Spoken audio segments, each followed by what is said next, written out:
Sinimula na ang rehabilitasyon sa Dario Bridge sa pagitan ng Muñoz at Balintawak. Inaasama apektuhan nito ang dali ng trapiko sa bahagi ng EDSA at naroon ngayon ang ating kasamang si Ivan Mayrina. Ivan?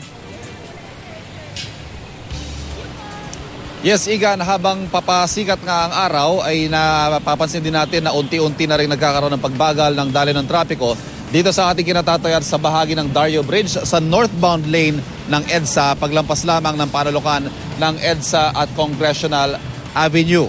Ito po ay 5-lane road at 3 sa lanes ang isinara kaugnay nga ng rehabilitasyon.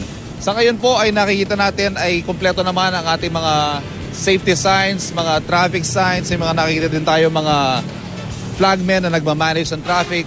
Pero ito po ang sitwasyon ngayong hindi pa rush hour at hindi ito kasagsagan ng traffic, pero ma-i-imagine na natin pag ito ay ikangay prime time o yung talagang kasagsagan ng buhos sa mga sasakyan, matinding traffic po talaga ang ating aasahan dito sa bahagi ito. At para ibahagi sa atin ang mga hakbang na gagawin ng MMDA para kahit paano i-manage ang expected traffic build-up dito, makakausap natin si MMDA Chairman Francis Tolentino. Chairman, magandang umaga po. Magandang umaga po. Magandang umaga. Sir, nakikita na natin ngayon pa lamang may konting pagbagal na.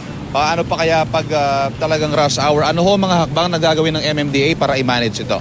Meron pa tayong mga adjustments na gagawin. Halimbawa po yung kabilang lane, yung dating bangketa ron sa northbound, i-reclaim na natin yon para madaanan. So, i-move natin yung mga harang ngayon tapos lalagyan natin ng temporary road markings para one lane doon. Tapos dito sa yung U-turn at zipper lane ito, lalagyan na rin natin ng road markings. Pipinturahan na natin tong kalye. Ito pong zipper lane, pakipaliwanag nga lamang po.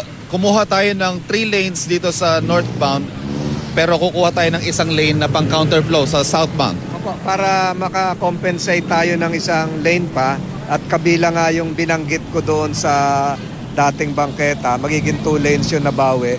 Plus yung gagamit ng mga rerouting, meron din po doon. So kahit papaano, nakadagdag din tayo ng lanes. Ito pong mga flagmen natin, ito po ba'y tauhan ninyo at ito po ba'y magtatrabaho 24/7 habang isinasagawa itong rehabilitasyon? Tao po ito ng kontraktor. Ito po yung requirement natin, isa sa mga requirements. So 24/7 po sila.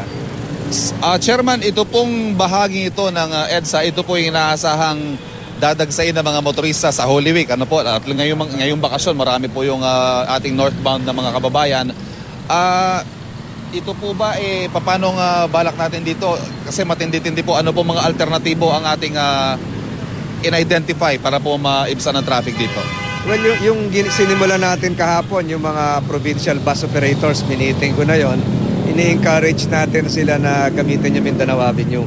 So paglabas sa mga terminal nila, pwede silang dumaan doon sa likod. Yung papunta ng Baguio, papunta ng Pangasinan at Norte. Sa ating mga private motorists, talagang expect natin ng slowdown ito.